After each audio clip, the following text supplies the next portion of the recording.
What's up, y'all? Welcome to an extremely special edition of Mix and Kiki. We're live. This is an IRL function with my fam, Ooh, Sheldon hi. Scott. Hi, everybody.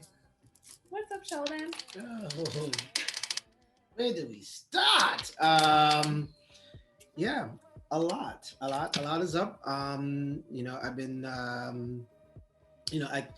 I spent most of the pandemic in 2020 down in South Carolina regenerating. Yes. It just felt really good to be, you know, kind of out of the pace, which I think everyone felt in a different way, but then to go back home and reconnect with home conceptually, not just physically, and not just like bouncing in and out. Mm-hmm. It had been, gosh, I know it had been almost 25 years since I spent that much time in South Carolina. Yeah. But to be down there with 5 months, to be blessed to be with my family, to blessed to be like on the other side of COVID 19 after getting the infection in June with my entire family, and we are surviving and coming out on the other side, and then coming back up to DC in August. It was just kind of getting back into it, but then Mm, remembering to pull back and breathe ever so often. yes. And I feel like now, it's really starting to settle off where the practice of wellness is not such a separation from my Mm-hmm. day-to-day life. It's just kind of incorporated, like, taking my breaths on a day-to-day basis, Mm-hmm. making the cadence a little bit more rhythmic, more intentional, and more regular. So Okay. Listen, okay, y'all, I needed to be writing this down because this is basically you are telling us like just the way to be. You need to like create a wellness manual because that is the vibe. Like everyone that I've been talking to, but the way that you just articulated it was just like so spot on. Just like taking those breaths and now being able to integrate those breaths like more into like our day-to-day life because we were Mm-mm. not breathing, We were y'all. not I breathing. mean, metaphorically Yeah. and quite literally, just with like all the things, like the fast pacedness of our lives, and to be kind of forced to like literally have a seat, and be with fam in the way that you were with your family. I Yep. mean, I'm sure your mom was like Oh yeah. super excited. She still is. Yeah. She still is. But again, like contextualizing all of that, and what I just have to be honest and actually start talking about. There were great moments of abundance for me in 2020, Mm-hmm. which I think in that time it's really hard to have those conversations because you see the disparity. You see so much loss and so much desperation. But I have to respect what the universe gave to me, and Yeah. and honor it, and say that 2020 definitely provided me with quite a bit of abundance. So Mm-hmm. contextualizing all of that wellness in the space of like having even more opportunities presented to you, and actually more projects, um, but with a lot more focus. you know Mm-hmm. I got a new job. Yes. Congratulations. Okay, Thank wait. you, I'm thank gonna you. cheers to that Okay, yeah, I'm gonna officially. cheers to that too. Yes. I think I'm gonna do some of this orange I juicing. know we're being healthy this time, y'all, because I love a drink, but this is Incorporated like, wellness. yes, incorporate. Yes, we'll do a plug. Exactly. Yes, Yeah, I don't know cheers. whose stuff this is, but Mm. Oh, this is it's great. juice. Oh yeah, it is good. You Carrot, could make this beet, a cocktail though. and you totally could. Mine too. Carrot, orange, and yellow beet. And I didn't Yeah. even know that they were yellow beets. Mm-hmm. Oh yeah, golden beets. Right. Yeah. Okay, so yeah, good stuff. But yeah, so I have been charged and blessed with the opportunity to lead Eaton workshop. You and I, did we meet through Eaton? No, we met at Eaton. We met through David. But I think we had known. We had met through Outland, right? Is that when it all started? I can't tell. No, you know what? No, we met. Shout out to Rasan. Rasan is a person who Yes, introduced us. I yes, feel yes, like we yes, were yes, like at yes, a yes, yes, free. yes. It was like at Freeze. I mean, this is like years That's ago. right. That's right. Yeah, and then right, like then the whole Outwin exhibition, it kind of brought it like sort of full Yeah, that's when circle. we fell in love. Yes, Yeah, because we had exactly. met, and then Yeah, like we fell in love later doing Outland. exactly. That's right. That's Yeah, right. yeah. Um, But yeah, I've been working at Eden now since 2017. Started out as the director of culture here for the Washington D.C. property, Mm-hmm. and since the fall of last year, I've been working in the capacity as the global head of purpose, which is a new co-CEO position with my partner, who is the head of hospitality, and leading, this next chapter, the evolution of this like still very young and innovative brand. Like, we instituted our new triple bottom line initiatives. We just reorganized as a benefit corporation. We got our B Corp status. Hmm. So we're really looking to push, particularly in the industry of hospitality and Mhm. what we think of hospitality and being welcoming to all identities, Yes, that's it. pushing that. And then, at the same time, still pushing, just broader corporate ideologies about what it means to not just do good business, but be good Be business. good business. Yeah. Yes, come on, black man. Okay. Yes. All right. Listen, so y'all, when I first came, so we're at this is the Eaton Hotel in DC. How old is the hotel? So the hotel opened in August of 2018. So that puts Wow. us, we're not quite 3 years old yet. Yeah, we'll be 3 years old this year. Oh, Yeah, in so late August. Yeah. precious. Mhm. Yeah, no, I mean the first time I came, and it's so funny. Shout out to Monique Long, because she put me on Yeah, to. Monique. I mean, you put me on by way of working here, but she would always like sing the praises of the space because I was staying at another hotel. I'm not even gonna name the Okay. hotel, but the hotel's cute. Like no Yes, of shade, course. it It's was a nice. Yes. it's a Yeah, cute lots of hotel, nice hotels out there. nice Yes. lots of nice hotels, and so Monique kept saying, "Is like, girl, like you're sleeping on the E, and you need to just go ahead and book your room there the next time you come to DC." So we did, and it was just like as soon as you walk in, I was like, wow, like there's like black people working here, which is beautiful, black and brown people. And I also saw like black and brown people like entering the space to like come hang out, like, Mm. and participate in the programming, which is something that you don't see, especially, well, anywhere really, a lot of times, Mm-hmm. but especially in DC in this time of just like very, very aggressive gentrification. Like gentrification looks so specific. I mean, I know, Harlem and New York goes through its own waves of gentrification, but it just feels like a bit slower in New York. But in Mm-hmm. DC, it's just like, boom. Oh yeah, Yeah. it is.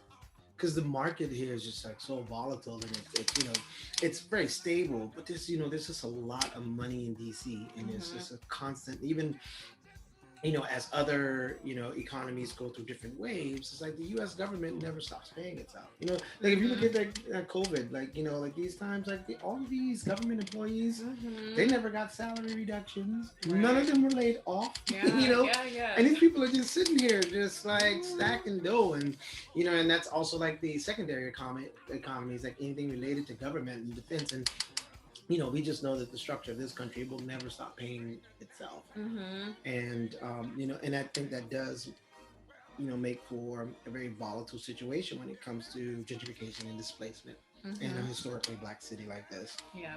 um and on the the same token, like there are so many blacks who are also like figured out a way to enter into these conversations, as someone who benefits from community development, because we all, like, for all these people who've been living in these communities for generations, they have a right to Mhm. better places to They live. do. They have a Yep. right to, like, the cities investing in them, and It's keeping the true. streets clean, and Yes. so they have a right to that. Everybody wants that, and Mhm. a lot of the planning for that actually happens, you know decades earlier, when these communities are still completely black and working class. Mhm. And so we're just trying to figure out a way as a city, as a community, to be more intentional about that, to make sure that as you welcome in new neighbors, that you honor the old neighbors, and by honoring them, I mean, not just putting up a plaque, but making sure that Yeah. they continue to access that space in a real Mhm. way. Yep. It's a very delicate balance, and who better, you do it very gracefully. I just see it so authentically in this space, in a way, like I said, that you don't see in a lot of places. you know, like it's not forced. It really is just kind of like you feel welcome when you come into the space. Well, that's I mean what the core of hospitality is, you Yeah. know, and it's ironic sometimes, like, you know, I never felt very welcomed, I never felt like any tremendous amount of hospitality in hotels Mm-hmm. traditionally. Like, you Yes. know, there was a point, like, I was working here at Eaton and I was not allowed into a certain hotel, you know, in the city. I was literally told Mm, that I couldn't come in there, and I was like, wait, what? what? You know, and it's like, it's that kind of mentality, and, you know, and it just further kind of cemented my approach to this place. It's like, Mm-hmm. no, this place is going to be hospitable for all in a very intentional and real way, not in a way to, you know, like, use like marginalized narrative as a way of marketing and, like, you know, Mm-hmm. appealing to people's sensibility. Yeah. It's like, how could you build a place in the District of Columbia that is arguably the birthplace of contemporary Black existence globally? Because Mm-hmm. this is the place where we were able to access parts of the system, you know, that was built around us. And we Mm-hmm. had to tear down at the different points. But this is like one of the first places where that happened. And with institutions like Howard University and, you know, historic neighborhoods like Detroit Park and like U Street, like, you're not going to deny that history. You're not going to exploit that history either. Yeah. You know, so turning this practice from one that's so extractive, and I think you see quite a bit of that. Like, a lot of these practices around these businesses are really extractive. It's like, no, how do we become in service of those narratives in those communities?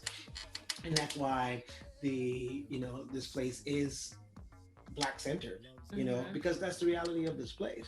Yeah. Now, when we open our Eaton in San Francisco, you're going to see obviously other narratives that, Mm. you know, emerge there. Asian American narrative, Yep. LGBTQ narrative. Of Cool. course, there's going to be parts of the Black narrative with the, you know, liberation movements and self determination movements that came out of the Black Panthers, you Mm-hmm. know. And then when we open in Seattle, you're going to see much more indigenous narratives. Like, you know, Yes. we're basically like we figuring out a model where we can honor the indigeneity of each one of those spaces Mm-hmm. in a real way. And, you know, and I just think that, you know, Washington DC could have been a better model for it, you know. So, Yeah. you know, we're seeing how that you know, how that works, because, you know, if the thing about hospitality, it's much like the concept of freedom. You know, if everyone isn't free, if everyone isn't welcome, then no one's welcome, No one's welcome. you That's the know. thing. It's like when you liberate everyone, or when you liberate, you know, the seemingly, or not seemingly, the most, those who are like on the margins, in a sense, the minute that that community gets liberated, it's like everyone benefits from it. Absolutely. Everyone can like kind of, you're not limited to these boxes Exactly. anymore. Yeah, it's so true. So you are working, Sheldon, because you just said y'all are about to open a space in San Francisco and Seattle San Francisco, Seattle, and Toronto and Toronto. are all in development. Hong Wow. Kong and DC are in operations right now. Yeah. Okay, wait. So let me ask you, because you're an artist. So how are you balancing this? How are you doing that? Ah, you know, I try to avoid that question because I'm afraid of the answer. It's like, ooh, if I look at this and figure out, it's like, how in the hell are you doing what you're doing? I might be like, you know, it's kind of one of those things. It's like, it's best to, you know, Just keep do your head it. down. But, you know, for me, number one, as a Black man in the United States, I have to do everything that I can to protect my health and wellness, Yes. because, you know, we know that the odds are stacked against me, Mm-hmm. you know, greatly. And, you know, particularly when, you know, you see, you know, Black men in certain positions, because there's so much, you know, extraneous, you know, pressures, you know, with any Black person in leadership, you Mm-hmm. know. And to be Black, and to be, you know, to be Black, to be gay, you know, to be from the South, to not have come through a certain Yeah. pedigree or grooming, you know, there's there are very few people out there that have faith in my ability and my practice, Yeah. you know. And that's just like, that's just real, and Mm-hmm. that's something I've learned to accept. um but I don't let it distract me from the work that I do. And, Mm-hmm. at the end of the day, I said I have to make sure that my work speaks for me, but then I also have to remain committed to the idea that I am more than just my work. You are so much more. Yeah. So, I mean, or your work, it's not just, I don't know, work doesn't even encompass it, I don't, it's magic. You're out here, magic in different forms. And it's just mhm, like the hotel can be your canvas, so to speak. And then this is part of your artistry as well, yeah, from the way that I, observe, the way you absolutely. navigate. When I first took on the job, I always felt that it was an extension of my practice. Yep. It was about, ways in which that I can engage communities and help with shifts. And that's been core to my practice, as an artist, and then before that, as a spoken word artist and as a um, psychotherapist. It's just kind of always been the undergirding to my practice. Mm-hmm. Um, but to answer your question, I do, when it comes to my artwork, I feel like I'm on that Sade program. You know, She said Sade. Yes, I yes, see it. it's She like, is gold. okay, and Listen, she's I'm like, like, girl, I that's make the work when the work says it is time for me to be made. yes. Yeah. And I know that that's a very privileged space for an artist to be, anyone, a creative to be, to say, I'm going to make the work, when it's ready to be made. And that's Mm-hmm. been, for me, it's been very fulfilling. Mm-hmm. It helps me to maintain a certain amount of clarity and narrative and through line to my work. Mm-hmm. So, I never feel like too much pressure from outside forces. I've never been, like a great commercial success, which is definitely, a benefit and a boon to a lot of artists. But at Mm-hmm. the same time, it can present some almost insurmountable challenges, Yes. things that we don't talk about, in Mm-hmm. public. We don't. It could be very problematic, like, for you and your work, when work's out there and it's just being consumed. It's It's just being consumed. And then at yes. some point, it it goes to from a curatorial space where you have like collectors who are really invested in your work and your legacy and understand that they are custodians of this work for a very unique period of time, before they pass it on to future legacies. Mm-hmm.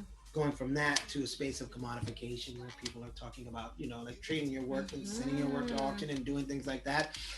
So I've been able to live in a space where, I haven't fell into that black hole.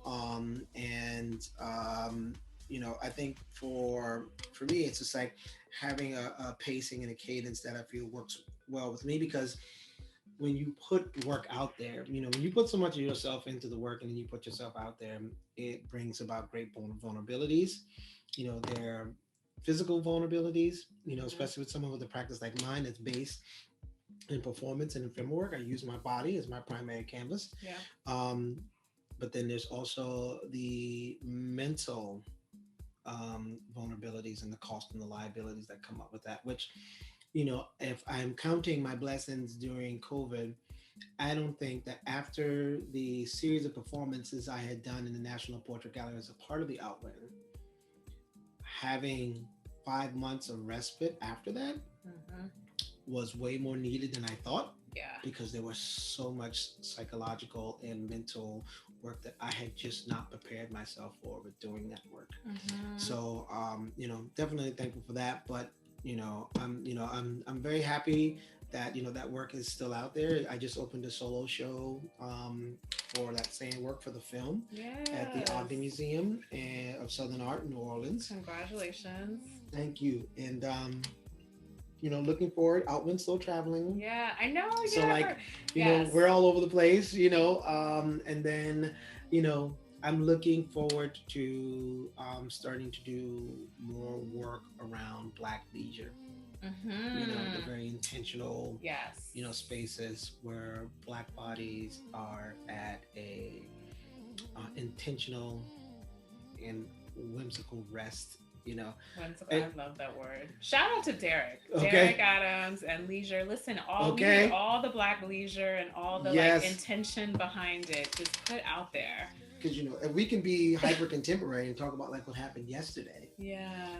for that very brief moment where we are just relieved, Mm-hmm. in the guilty verdict, Yep. and then what happened in Ohio Mm-hmm. minutes later, Yeah. you know, with the execution of a 16-year-old girl Mm-hmm. by the police. It's like we may have had a window, of respite. We couldn't even get to Wednesday, just No. respite, Yeah. you know, there for a matter of minutes before we were, once again charged Hmm. with the way that we've been charged for most of the time. Yeah. It's nonstop, which is why taking care, like, and just not even, don't ever feel judgment, on yourself, and just Oh like yeah. the space that you need to give yourself to just be, and just Mm-hmm. like not have to be like wrapped up into politics, like being in this body, it's very political, and Yep. it's constantly tested, and there's just all this energy in the air, and things that are like physically happening to our bodies to just like process all the trauma. Just, it's a lot. So Mm-hmm. the more of this, we can have in our lives, the more leisure and possibility models of what that looks like, whimsy, just bring it. Mm-hmm. Yeah, we need it, because there's not enough respites. Yeah. Just not enough. And Yeah. it's like kind of one of those things you have to build, Mhm. And that's the one thing. It's like, what I'm really interested in exploring is like how much black labor, black leisure actually requires. Yes. I was like, so it's kind of like, Yeah. yeah, but there's a lot of work that goes into this. That's true. But it's Yeah. like, we still need to be very intentional about like, accepting our joy and our moments of abundance. Listen, it's coming. Well, Mhm. cheers again Yeah, to joy cheers and to joy and abundance. abundance. Whimsy. I love that word, whimsy. Yeah. Mm, mm. So before we go, I always ask my guests, who would they want to have drinks with that is either with us or no longer with us, or both? Okay. Is it one person or You get as many as you want. okay. Um, First, I would love to have drinks or something with Fannie Lou Hamer. I just want to. There's this. Ooh, I feel like how sometimes you feel like you've been here several times before, and I feel like Yes. we may have intersected, in a previous life, because Okay. there's just something about like how I found Fanny, and just like how I connect, and how I find so much familiar in her, Mm-hmm. and how much like I recognize her. Where was she from again? She's from North Carolina, no, Mississippi. Mississippi. Yeah. Mhm, Okay. yeah. Um, and I'll mention her again, like Sade, because I just like someone just she just got control over her practice and her artwork Yes. like nothing. No, she She really was like, y'all ain't killing me. He's like, no. Before the expression "unbothered" was even a thing, Exactly. she epitomizes like unbothered. She's like, you will not disrupt her. She's like, I'm not doing no interviews. It's like, Right. here's the work. Yes.